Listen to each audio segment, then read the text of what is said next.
What's up guys, welcome to the Internet Mullah. In today's video I'm gonna show you how to protect your MacBook screen with a microfiber cloth.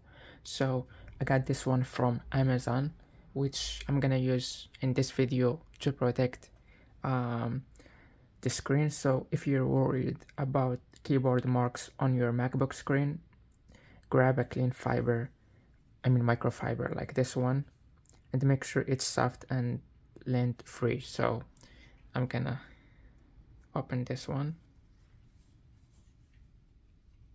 like this and put it over the keyboard.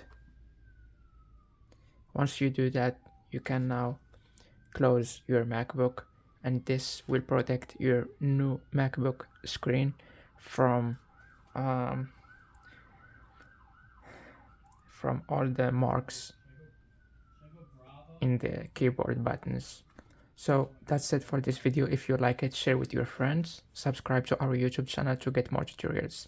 Thank you guys for watching this video. Bye.